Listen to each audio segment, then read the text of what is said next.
Good morning বন্ধুরা। আর এখানে live কি করে মাছ ধরা হয় সেটা একটু দেখার বিষয় রয়েছে, আর আমরা এখানে এসেছি সেই ভিডিওটা করতে। তো চলুন আমাদের সঙ্গে থাকুন এবং দেখতে থাকুন।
মাছগুলোকে ধরে কেন নেট জালের ভিতরে রাখছে চলুন বিস্তারিত একটু আপনাদের সাথে গল্প করি।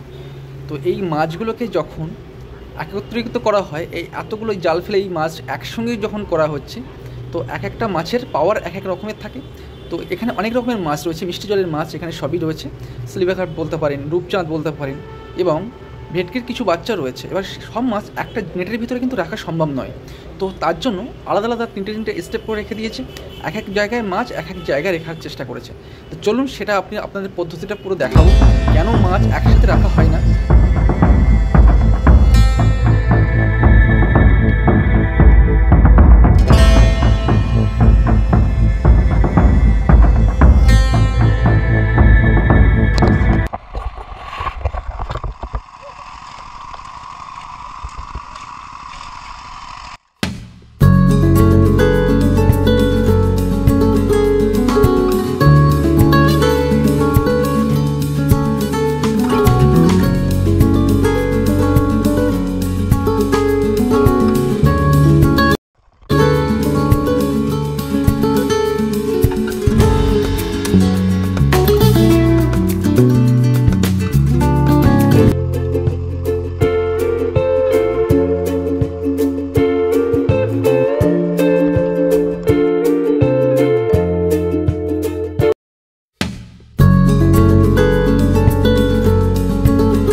জল কমতে আর কিছু মুহূর্ত বাকি আছে, তার মাঝখানে জাল দিয়ে ঠিক এইভাবে মাছগুলো যদি না ধরে নেওয়া হয়, প্রচুর মাছ মরে যাওয়ার সম্ভাবনা থাকে।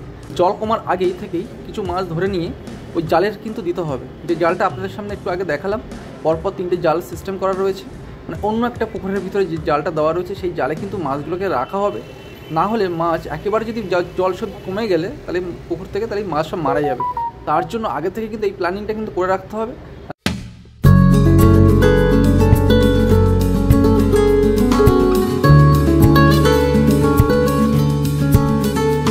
আপনারা বুঝতে পারবেন। আর এই যে সিস্টেমটা কেন করছে বলুন তো, এতটাই কাদা হয়ে গেছে, তার জন্য কিন্তু একটু ফ্রেশ করার চেষ্টা করছে।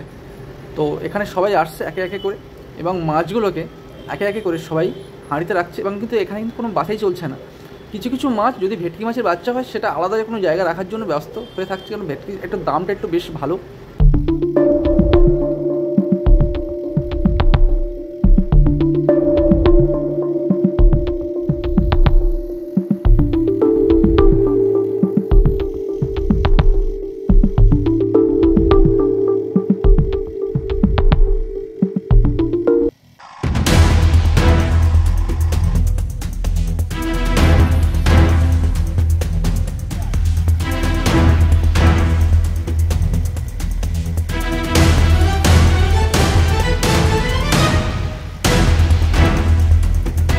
দেখতেই পাচ্ছ আমাদের 70% মাছ কিন্তু মোটামুটি জালের মধ্যে নিয়ে আসা হয়েছে, আর 30% মাছ কিন্তু এখনও পর্যন্ত জলের মধ্যে রয়েছে।